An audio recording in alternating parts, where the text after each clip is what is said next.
लाडली बेटी से बहू बनी बोझ। कविता अपने माता पिता की बहुत लाडली थी। 3 बड़े भाइयों की बहन थी। कोई भी चीज़ मांगने पर उसी वक्त सामने हाजिर हो जाती। पूरे घर में रौब था उसका। पूरे परिवार और नौकरों पर राजकुमारी की तरह हुक्म चलाती थी। कविता स्कूल में भी पूरा रौब था उसका। बड़े घर की लाडली थी जो वह। ऐसे ही उसने कॉलेज में दाखिला लिया। उसके ठाट बाट, बड़ी गाड़ी से आना जाना, हर दिन नया फैशन देखकर हर कोई उससे दोस्ती करना चाहता था। थोड़े ही दिनों में उसके बहुत से दोस्त बन गए। पूरे कॉलेज में उसकी अपनी ही एक पहचान थी। एक दिन उसके घर एक रिश्ता आया। खानदानी लोग थे और पापा की पुरानी जान पहचान थी।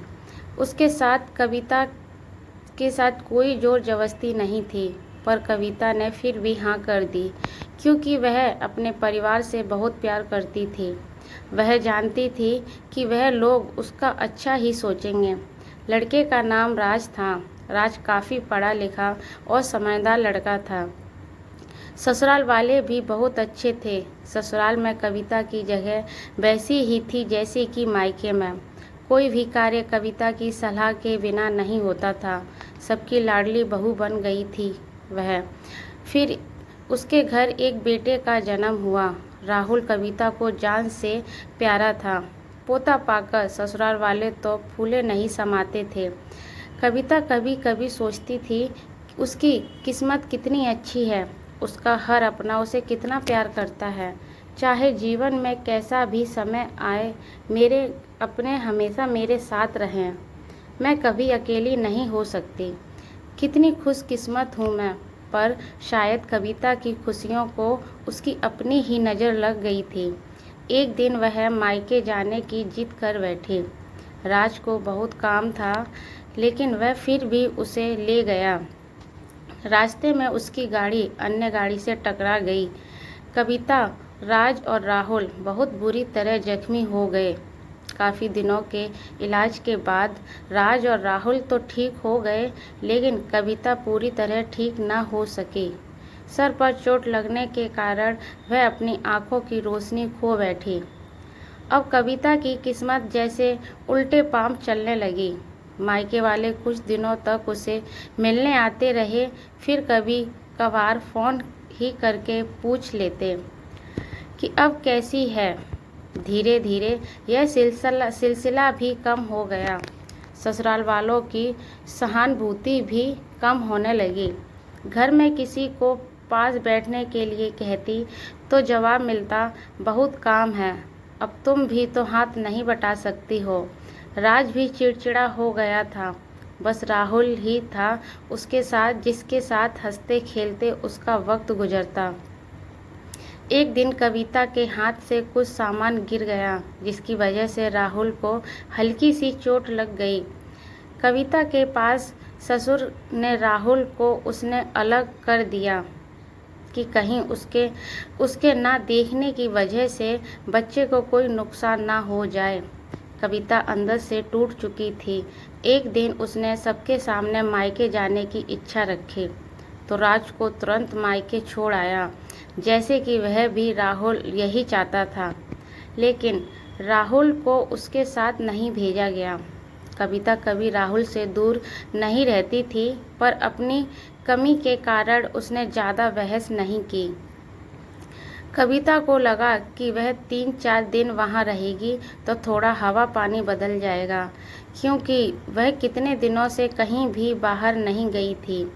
घर वाले भी इतने दिनों बाद उसे देखकर कितने खुश होंगे।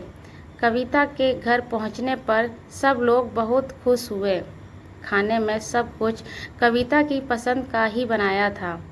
उसने अपनी मम्मी पापा और भाई भाभीियों से दिल खोलकर बातें की। उसके छोटे छोटे बच्चे भी बुआ बुआ करके साथ घुल मिल गए थे। रात को सोने के वक्त जब वह कपड़े बदलने लगी तो उसे पता चला कि उसका बैग तो बहुत भरा हुआ है। वह सब समझ गई कि वह बहुत उदास हो गई। कुछ दिनों तक तो सब ठीक रहा, फिर जैसे सब बदलने लगा। सबका व्यवहार बदल रहा था। वह लोग जैसे थक चुके थे उससे। जब लोग घुमा फिरा कर पूछने लगे कि राज कब आ रहा है उसे ले जाने के लिए, वह बहाना बना देती, जबकि वह जानती थी कि अब घर में अब उसके लिए कोई जगह नहीं। कविता से चलते वक्त कुछ ना कुछ नुकसान हो जाता। थोड़ी बहुत टोका टाकी उसे सुनाई देती, वह टाल देती। एक दिन उसके हाथ से लगकर एक कीमती फूलदान टूट गया। छोटी भाभी ने बहुत हंगामा मचाया। कविता के माता पिता रोज रोज के झमेलों से तंग आ गए थे। उन्होंने राज को खुद से फ़ोन कर दिया। राज कविता को अपने घर ले गया। कविता को अपने परिवार वालों से यह उम्मीद ना थी। जिस कविता के कहे बिना घर में एक पत्ता भी नहीं हिलता था, उस घर के लिए वह अब बोझ बन चुकी थी। राज के साथ ससुराल आते वक्त वह बहुत खुश थी, क्योंकि वह अपने घर जा रही थी, अपने जिगर के टुकड़े राहुल के पास। परंतु यह खुशी भी कुछ पल की ही थी। सारा बंदोबस्त पहले से ही किया हुआ था। कविता को सीधे ऊपर वाले कमरे में पहुंचा दिया गया। राहुल से दूर रहने की सख्त चेतावनी दी गई।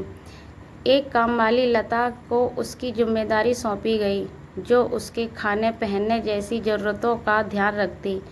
कविता ज़्यादातर चुप ही रहती, कभी कभी कामवाली लता से थोड़ा बतिया लेती। उसके जरिए राहुल का पता चल जाता।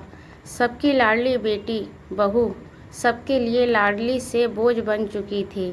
धन्यवाद।